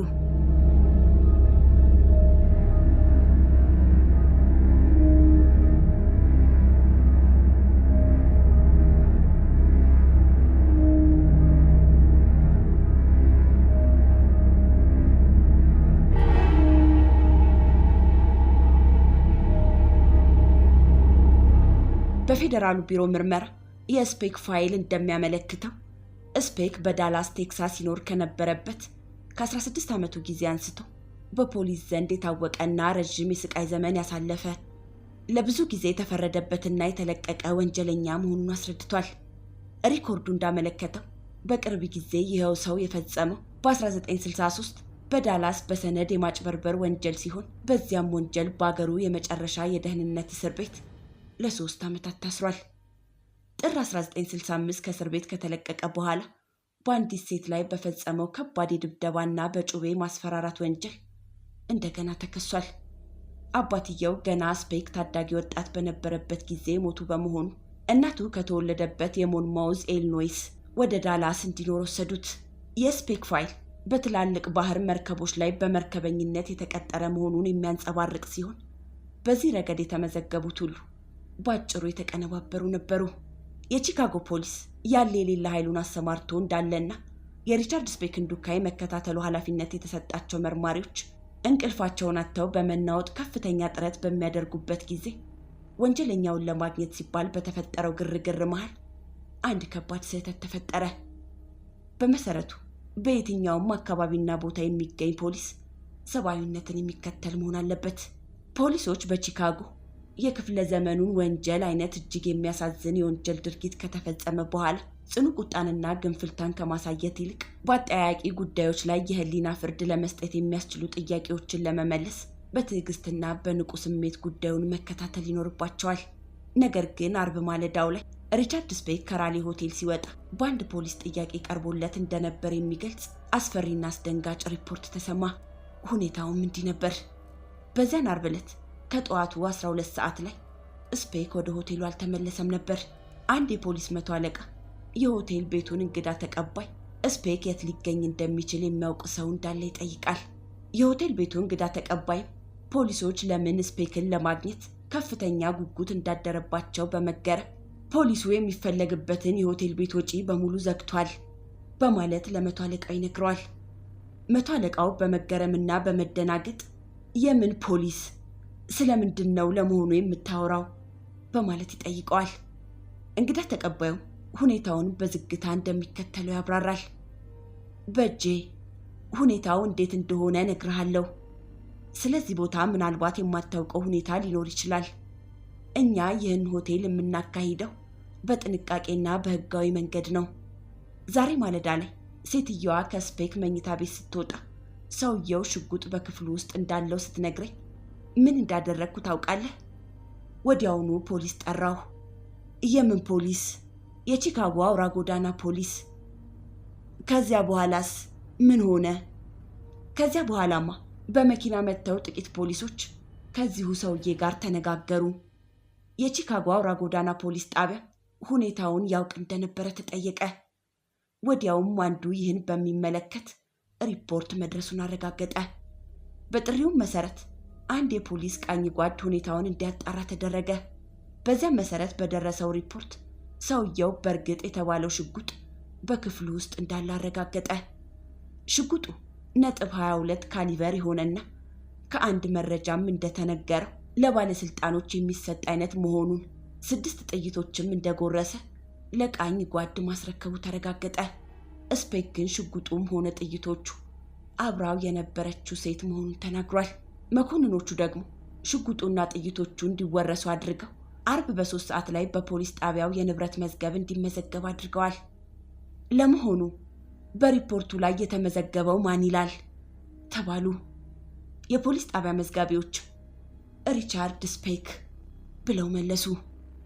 ሙርታህም በሁለተኛው ክልል እዝ ያሉትን የምርመራ ሰራተኞች በጥንቃቄና በንቃት እንዲጠባበቁ አደረገ። በዚህ ዕለት ከረፋዱ ጀምሮ የስፔክ ስም ብቻ ሳይሆን ፎቶግራፉም ጭምር በከተማው በሚገኙ ቀበሌዎች ሁሉ መዳረስ ነበረበት። የሆነ ሆኖ ምናልባት ስፔክ ተጠርጣሪው ሳይሆን ቢቀር በስም ማጥፋት ወንጀል ያስጠይቃል በሚል ስጋት የተፈላጊው ፎቶግራፍ እንዲደርስ የተደረገው ለጥቂት መርማሪዎች ብቻ ነበር። የፖሊስ ቃኝ ጓዶች ለስራ ከመሰማራታቸው በፊት የተፈላጊው ስም ቢነገራቸውና ፎቶግራፉን በየፖሊስ ጣቢያው የመረጃ ሰሌዳ ላይ ቢለጠፍ ኖሮ እያንዳንዱ የቺካጎ ፖሊስ አይን በሪቻርድ ስፔክ ላይ ባነጣጠረ ነበር። በዚህ ፈንታ የሆነው ነገር ቢኖር ከ18 ሰዓታት በኋላ 2 የፖሊስ ቃኝ ጓዶች ጠመንጃቸውን ወድረው እየጮሁ በሩጫ ወደ ስፔክ ከሄዱ በኋላ ሽጉጡ የሴተኛ ዳሪዋ ነው የሚል ታሪክ ይዘው መምጣትና ስፔክንም መለማመጥ ነበር። በእርግጥ እኒህ ፖሊሶች ስለ ስፔክ የተነገራቸው ምንም ነገር ባለመኖሩ በአድራጎታቸው ሊወገዙ አይገባም። ሙርታህ በዚህ ደረጃ የስፔክን አደገኛ ነፍሰ ገዳይነትና ሕጉም በጥብቅ የሚፈልገው መሆኑን ከምን ጊዜውም የበለጠ በመገንዘቡ ስፔክን በራሊ ሆቴል አካባቢ መጠበቁን ከመቀጠል ይልቅ አንድ ነገር ማድረግ እንደሚገባው አመነ። በሌላ በኩል ደግሞ ከዋሽንግተን ዲሲ በኮምፒውተር በዚያው ዕለት ምሽት የተላለፈው የጣት አሻራ ግድያውን ከፈጸመበት አካባቢ ከተነሳው አሻራ ጋር በ12 ነጥቦች በመመሳሰሉ ሐሳቡ ይበልጥ ተጠናከረ።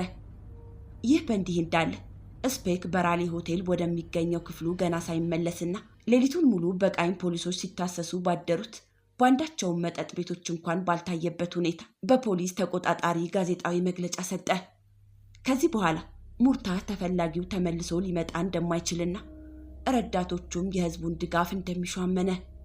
በዚህም መሰረት ፖሊስ ግድያውን የፈጸመው ስፔክ መሆኑን የሚያረጋግጥበት በቂ ማስረጃ ያለው ከመሆኑም በላይ ኮራዞን አሙራዊ ፎቶግራፉን በሚገባ የለየችው መሆኑን አስታወቀ።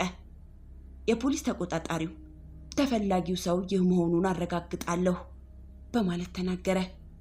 የስፔክ ፎቶግራፍ በቺካጎ ጋዜጦችና በሌሎች በዩኤስ አሜሪካ በመቶ የሚቆጠሩ የጋዜጣ አይነቶች ታትሞ ተሰራጨ።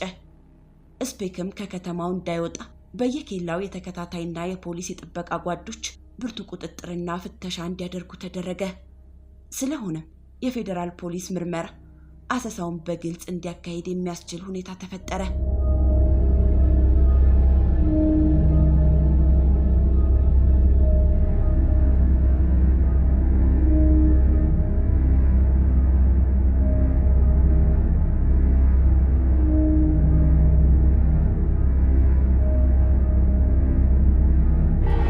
በቺካጎ ሪቻርድ ስፔክን ለማደን የሚደረገውን ጥረት ሙርታህ ያለማቋረጥ መከታተልም ጀመረ። የምርመራ ሰራተኞቹ ጓድና ዩኒፎርም የለበሱ ፖሊሶች የባቡር ጣቢያዎች፣ የአውቶቡስ መናኸሪያና የአውሮፕላን ማረፊያዎችንና የውሃ መገናኛዎችን ሁሉ ወጠረ።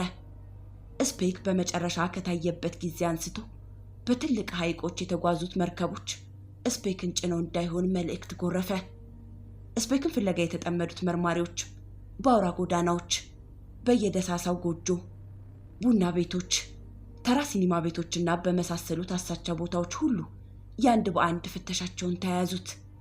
የሆነ ሆኖ የስፔክ ደብዛው እንኳን ሊገኝ አልቻለም።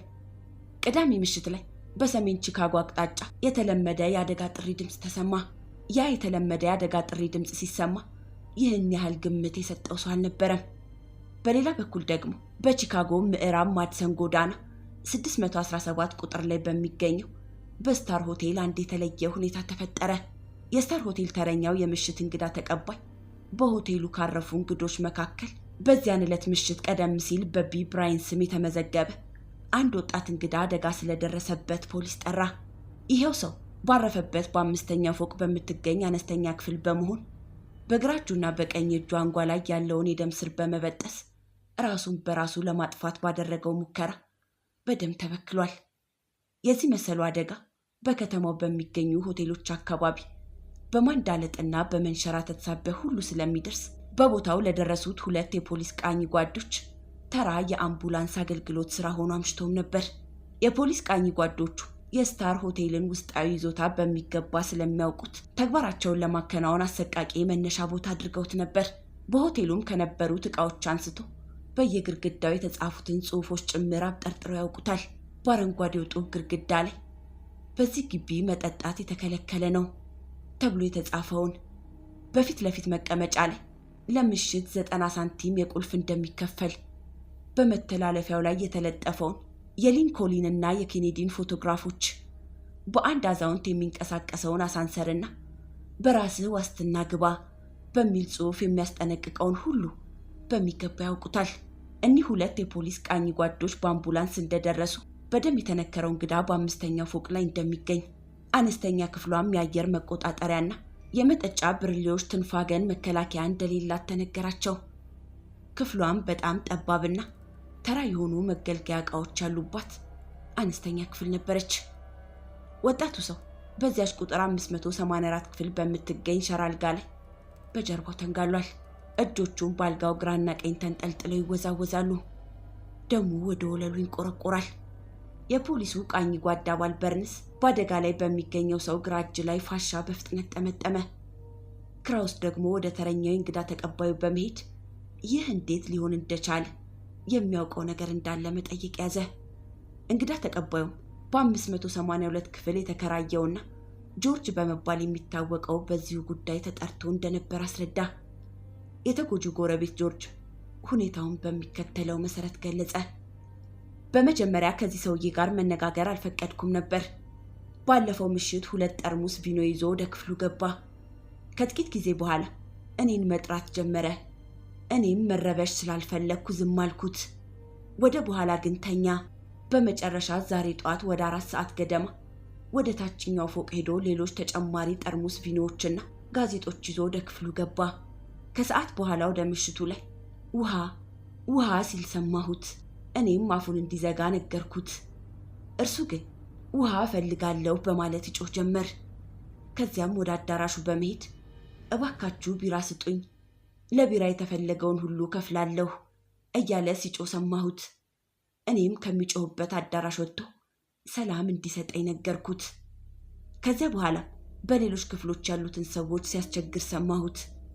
ጥቂት ደቂቃዎች ቆይቶ አንድ የእውነተኛ የስለላ መጽሐፍ በማንበብ እንዳለሁ ከመኝታ ቤቴ በራፍ ላይ ወድቆ በሩን ሰበረው። እኔም ወደ ክፍሉ ወስጄ ካስተኛሁት በኋላ ለእርዳታ ሮጥኩኝ። እርዳታ ጠይቄ እንደተመለስኩ ጥቂት አልኮል ሰጥቼው ዝም እንዲል ነገርኩት። ቃኝ ጓድ ይህንኑ በደም የተነከረ ሰው ስምህ ማን ነው አለ። ብራይን ብራይን በማለት መለሰ። እንዴት ራስህን በራስህ ትቆርጣለህ? ይህን ማን ያውቃል? እኔ የማውቀው ነገር ቢኖር መቁረጤን ብቻ ነው አለ። አንድ ሌላ በሆቴል ቤቱ ያረፈ ሰው ደግሞ ለበርንስ በሰውየው ክፍል የተሰባበረ ጠርሙስ መኖሩንና ምናልባት ይኸው ሰው ራሱን የቆረጠው በዚህ ጠርሙስ ሊሆን እንደሚችል ነገረ። ሁለቱም የፖሊስ ቃኝ ጓዶች ደግፈው ካነሱት በኋላ በርንስ ከክፍሉ ወደ አሳንሱር ሲወስደው፣ ክራውን ደግሞ መኝታ ክፍሉን መፈተሽና ንብረቶች መሰብሰብ ጀመረ። ያገኛቸው ንብረቶችም የሚከተሉት ናቸው። የጥርስ ብሩሽ መያዣ፣ የቤሳ ምላጭ መያዣ፣ ለተላጨ ጺም ቅባት፣ የወንዶች ኮሎኝ ጠርሙስ ነበሩ። አረንጓዴ ከተቀባው የአንደኛው የብረት ግድግዳ ላይ የስታር ክፍሉን ያጌጠ የሚል አንድ ጥልቅ ጽሑፍ ተጽፏል።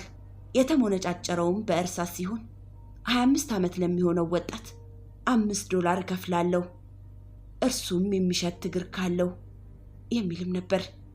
ያም ሆነ ይህ በአስጊ ሁኔታ በመድማት ላይ ይገኝ የነበረው ሰው ወደ ኩክ ካውንቲ ሆስፒታል ተወስዶ በድንገተኛ ክፍል አስፈላጊው ሕክምናና እርዳታ ተደረገለት።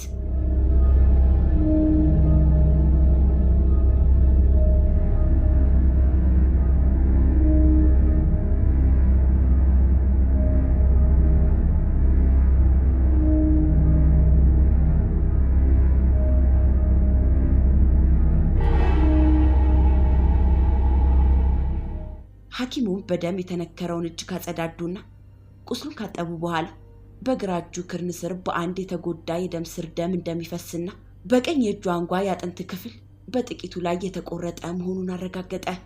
የሐኪሙ ልዩ ትኩረት በበሽተኛው ቁስል ላይ ብቻ ሳይሆን በገጽታውም ላይ ተነጣጠረ። ሐኪሙ ነርሶቹን ስለገደለው ወንጀለኛ በጋዜጣ አንብቦና ፎቶግራፉንም በሚገባ አጥንቶ ስለነበር የበሽተኛውን ፊት ለበለጠ እይታ እያገላበጠ ያይ ጀመር። ወዲያውም ነርሷን ጠርቶ እስቲ ጋዜጣውን አምጭልኝ ብሎ ጠየቀ።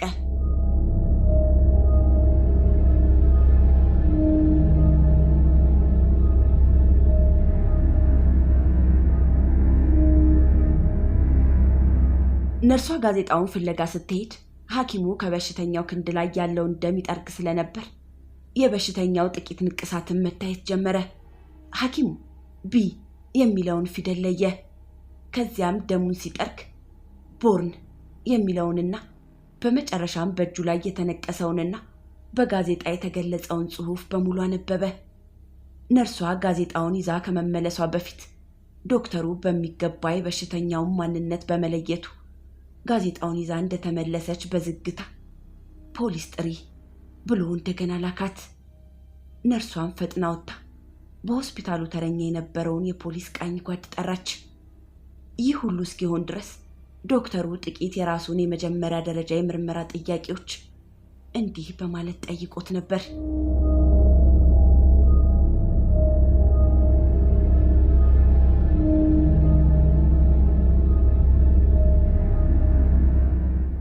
ስምህ ማን ነው ሲለው በሽተኛው በድንጋጤ ፈዞ ዶክተሩን ይመለከት ጀመር። ፖሊስ የሚፈልግ ሰው አይደለም በማለት ዶክተር ስሚዝ ጥያቄውን ደገመ። በሽተኛው ግድ ሆኖበት ራሱን ነቀነቀ። ስምህ ማን ነው አለ ዶክተር ስሚዝ በድጋሚ። በሽተኛው ሪቻርድ አለ። ዶክተር ስሚዝም ጥቂት ቆየት ብሎ የሚቀጥለውን በመጠባበቅ ላይ እንዳለ ሪቻርድ ስፔክ በማለት ትክክለኛ ስሙን በድንገት አፈረጠው። በነርሷ የተጠራው የፖሊስ ቃኝ ጓድ ወደ ድንገተኛ ክፍሉ በመግባት በሽተኛውን በቁጥጥር ስር አደረገ። ዶክተር ስሚዝም አፋጣኝ የድንገተኛ እርዳታውን ካደረገ በኋላ ከክፍሉ ወጣ። የስፔክ አሰሳ በዚህ ተፈጸመ። ሰዓቱም እሁድ ሰኔ 17 ከሌሊቱ 6:45 ማለትም ኩራዞን አሙራው ህይወቷን ከዚያ አሰቃቂ ሞት አትርፋ ነርሶቹ በተፈጁበት ፎቅ ታዛ ላይ ተንጠልጥላ እርዱኝ እርዱኝ ሁሉም አልቀዋል ብላ ከጮኸችበት ከ67 ሰዓታት በኋላ መሆኑ ነው።